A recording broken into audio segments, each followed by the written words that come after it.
Morning song a critical appreciation. अब देखिएगा बेटा इसमें किस तरीके से क्रिटिकल एप्रिसिएशन हुई हुई है।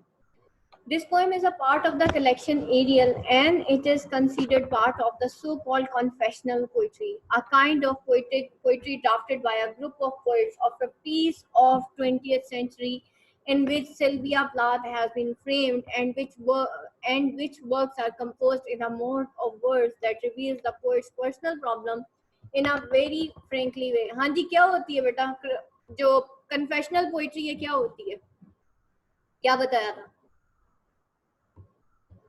Anyone class? की अंदरूनी कैफियत होती हैं, चाहे वो गुस्सा हो, चाहे वो प्यार हो, जो भी शिद्दत है उसका वो इकरार वो मानती है।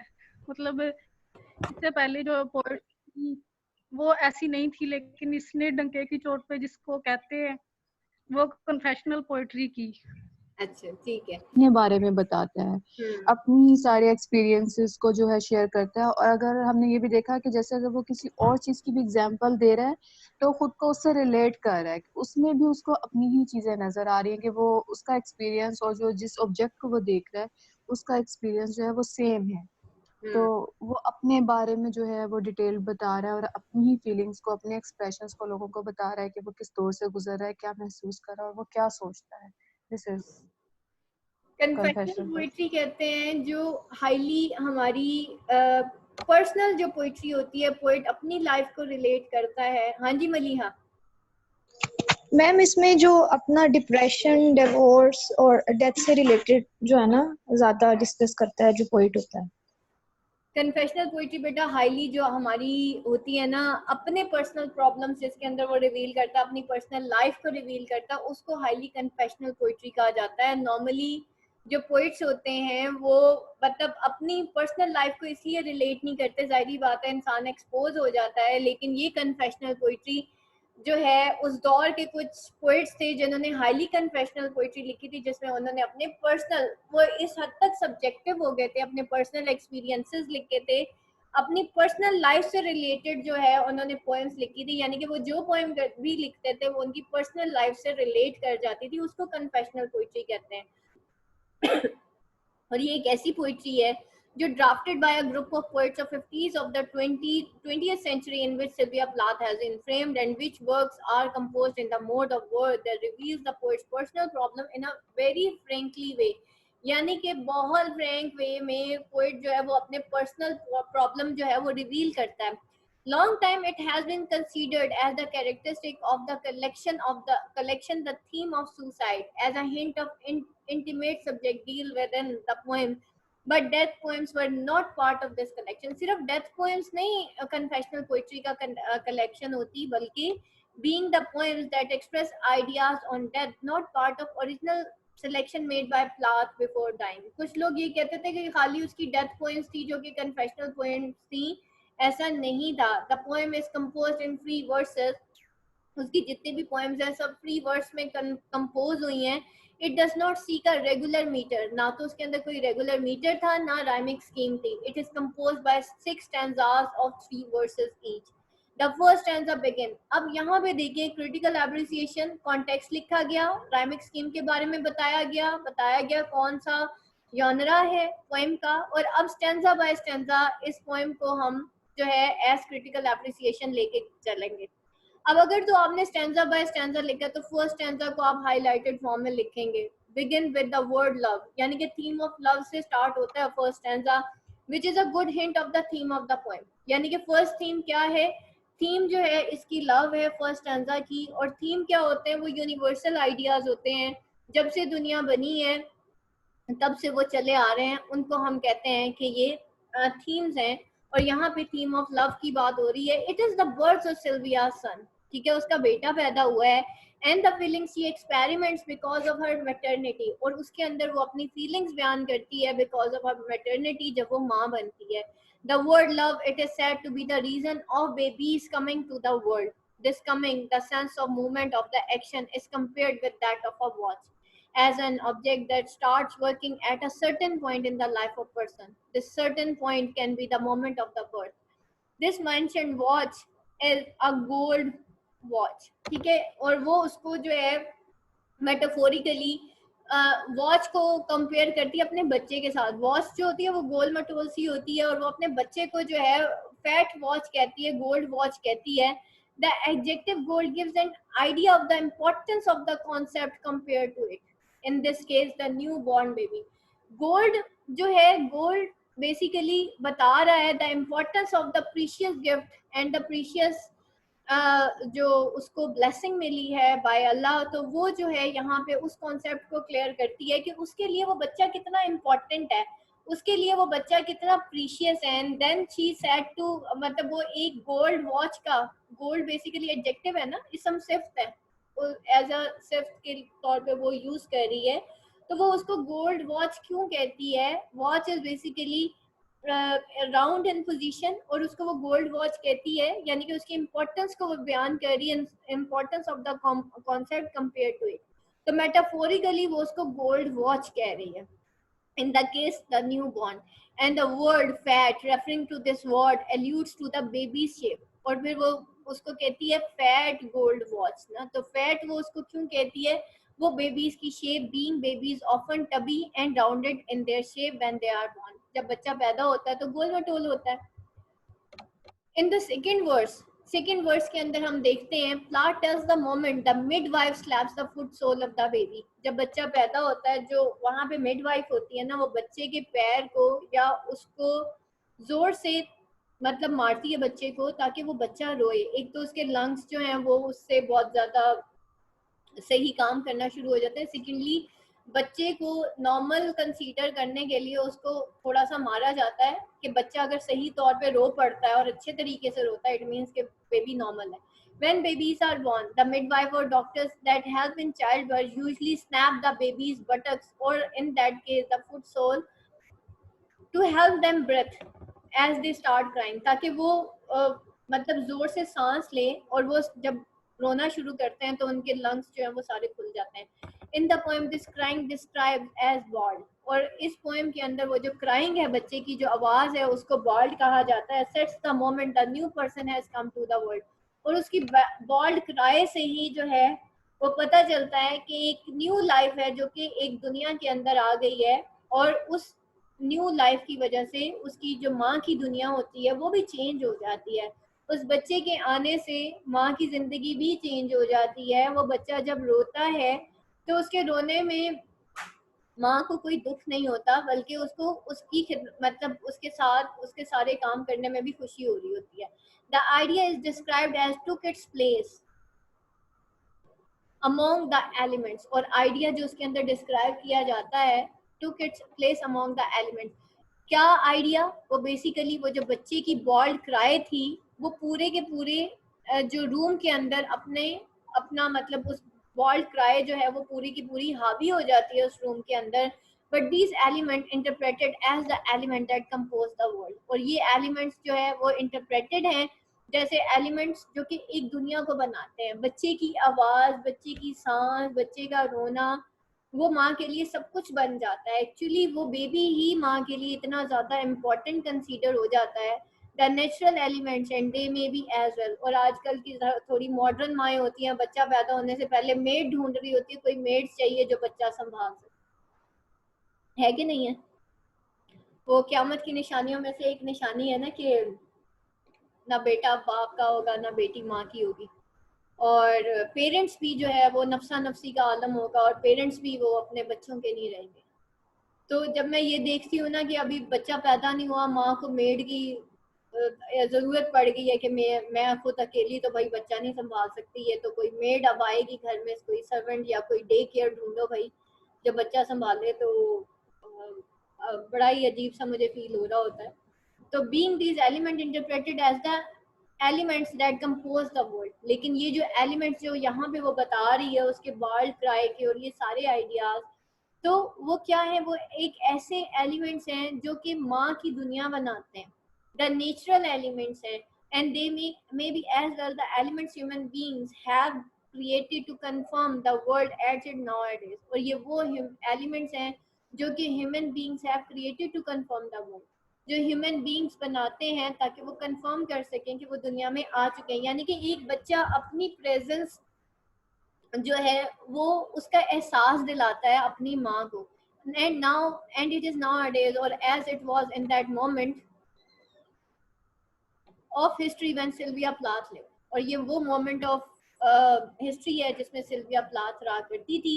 The second stanza describes how the arrival of the newborn has been welcomed. ये जो newborn का अराइवल है, किस तरीके से उसको वेलकम किया जाता है एक बच्चे को, और किस तरीके से उसकी जो एक एहसास होता है उसका कि वो बच्चा अब दुनिया में आ गया है, उसको किस तरीके से वेलकम किया जाता है. The first word talks about the echoes of the voice of parent magnifying his arrival. These words give idea of happiness brought to them by the birth. The child is described as a new statue in a drafty museum. उसको new statue कहा जाता है drafty museum में. His nakedness is compared to a statue. This image can be easily evoked by the reader. The naked body of a baby, so delicate and soft, is comparable with the perfection of the statues chiseled by drafty sculptures. ठीक है, ये जो है, ये जो naked body होती है baby की, इतनी डेलिकेट और सॉफ्ट होती है, और उसको कंपेयर किया जाता है परफेक्शन ऑफ स्टैच्यूज के साथ, जो कि किसी crafty sculpture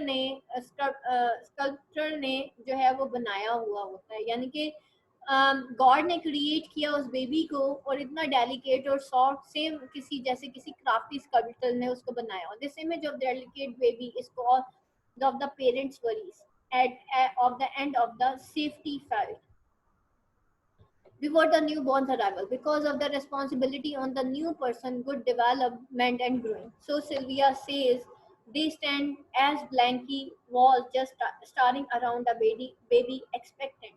The third stanza begins comparing Sylvia's motherhood with the breaking of the clouds in rain. Third stanza start कैसे होता है, जब सिल्विया मदरहुड जो है वो ब्रेक होती है of the clouds and rain, जब वो क्लाउड्स एंड रेन की बात करती है. The rain stated as the mirror which reflect the disappearing of the clouds themselves, extinction made by the action of raining and the blow of the wind. This expression may express the idea of motherhood not as condition of possession by the mother. The baby belongs to a world, to itself, to the element which surround his life in the world. अब third stanza जो है ना, ये थोड़ा सा ambitious stanza है, जिसके अंदर देखिए वो क्लाउड्स की बात करती है. वो कहती है वो जो क्लाउड्स होते हैं, रेनी क्लाउड्स होते हैं, आफ्टर रेन वो सब डिसअपियर हो जाते हैं. वो टाइम के गुजरने की बात कर रही है, और again there is some fear, some depression in his, जो कि यहाँ पे देखा जा रहा है कि वो कहती है कि वो डिसअपियरिंग ऑफ क्लाउड्स जो है आहिस्ता आहिस्ता वो मतलब क्लाउड्स जो है वो जो उसको सूदिंग इफेक्ट दे रहे हैं वो आहिस्ता आहिस्ता खत्म हो जाते हैं by the action of raining. और फिर उसके बाद वो ब्लो ऑफ वाइंड की बात करती है, वो वक्त के गुजरने की बात करती है, वो टाइम की जो है टेम्परेरीनेस की बात करती है कि ये जो लम्हात है शायद ये गुजर जाएंगे, और ये जो पोजेशन है बाय मदर उससे आहिस्ता आहिस्ता ये जो बच्चा है, ये जो इर्द गिर्द वर्ल्ड के एलिमेंट्स हैं वो उस पर हावी होते जाएंगे, और ये बच्चा भी आहिस्ता आहिस्ता उससे दूर हो जाएगा. ठीक है, वक्त के साथ साथ. और माँ के अंदर, क्योंकि माँ अपने बच्चे से बहुत ज्यादा प्यार करती है, तो उसको डर लगता है ना कि उसका बच्चा कहीं उससे दूर ना हो जाए. तो हमें नॉर्मली हमारे लिए सबसे ज्यादा, जब हमारे बच्चे बड़े हो रहे होते हैं तो हमें क्या होता है, मेरा बच्चा मेरी बात नहीं सुन रहा, वो हर वक्त मोबाइल में लगा रहता है, वो हर वक्त दोस्तों के साथ गॉसिप में लगा रहता है. माँ की यही चीजें होती हैं. तो ये सारी चीजें वो कहती है विद द मतलब एक टाइम की जो जैसे कहते हैं ना, टाइम इज फ्लीटिंग, वक्त जो है वो कभी रुकता नहीं है, वक्त गुजरता ही चला जाता है. वक्त के साथ साथ इंसान के अंदर बहुत सारी चेंजेस आती हैं, और एक माँ को यही होता है कि भाई मेरा बच्चा जो है कहीं मुझसे दूर ना हो जाए. In the first stanza, the worry of mother as the baby sleeps is expressed. The breath of baby is described and moth breath. उस बच्चे की सांसें आती हैं. This comparison gives an idea of the speed and regularity of baby's breath as it sleeps. As moths are characterized by fast and constant moment of their. Moths आपको पता है ना, जो बारिश के बाद पतंगे निकलते हैं उनको मॉथ्स कहा जाता है. वो कहते हैं उनके जो विंग्स और एंड नेचुरल इंसेक्ट्स, वो छोटे छोटे जो कीड़े होते हैं, therefore the moment of these insects is compare with the rhythm of the breath. तो उनकी वो जो बजिंग होती है, उनकी जो मोमेंट्स होती है, उनके परों की फटफटाहट होती है, उसको कंपेयर करती है वो rhythm of the breath of the baby at the night when it is sleeping. This breathing expressed as a flying is described as flickering among the flat pink roses. और ये जो breathing है वो expressed होती है as flying is described as flickering among the flat pink roses. जैसे वो flat pink roses में flicker हो रहे होते हैं उसी तरीके से express की जाती है उसकी flying को. These flat pink roses may be decoration of the wallpaper of the room where the baby sleep as they are disappeared. लेकिन यहाँ पे वो फ्लैट पिंक रोजेस उसके लिप्स को भी कहती है जहाँ से उसकी जो बच्चा है उसकी ब्रीदिंग की साउंड प्रोड्यूस हो रही होती है. तो as they are described as the flat walls are limits of the room and breathing, as the moths flying collides with the limits of the room where it is taking place, or as the word says flickering among them. The mother's worry and attention is expressed when she says that she wakes to listen to this breath, and the sound that comes to her is said to be like the sound of the sea that moves in her ears. This description of sound gives idea of rhythm of the breathing similar to the sound of the sea. In the penultimate stanza, the characteristic mother's state of alert is expressed when she says that if she hears a cry of her baby, she stumbles from the bed. अब जो है जो आखिरी stanza होता है उसका वो बताता है कि माँ जो है वो किस तरीके से एक मतलब हमेशा एक अलर्ट स्टेट के अंदर रहती है और जरा सा बच्चे की क्राई पे माँ जो है वो उठ के खड़ी हो जाती है in a clumsy way, being his clumsiness reflected by composed term cow heavy and described as floral, surely referring his term floral to the print of the Victorian nightgown. The mouth of the baby as it cries is described as a cat's mouth. This comparison may be because of the similarities of baby's lament, surely longing for food, with that of baby cat drawing for its mother attention. The last verse of this stanza links with the first verse of the next one and start describing the moment of daybreak. This last stanza links with the previous one where the window is mentioned. In this stanza, it is said that window scare whitens, the daylight is coming in up, and in a poetic way, she described how the night ends by saying that it swallows its dull star. और वो फिर बाद में जब वो in this stanza वो जब बताती है कि आहिस्ता आहिस्ता मतलब वो बताती है कि मैं सारी रात जागती रही और आहिस्ता आहिस्ता दिन चढ़ जाता है और फिर डे लाइट जो है वो अंदर आती है और बड़े पोइटिक स्टाइल के अंदर वो किस तरीके से बताती है कि नाइट जो है वो एंड हो रही है बाय सेइंग दैट कि वो जो नाइट है वो तो सारे डल स्टार्स को खा गई है, यानी कि अब सूरज दिन स्टार्ट हो रहा है. Then she described the beginning of baby's day. It starts babbling, फिर वो babbling करता है. This is a description of baby's attempt to produce sound. Something characteristics of human before we learn how to speak. These sounds are described as the clear walls rise like balloons.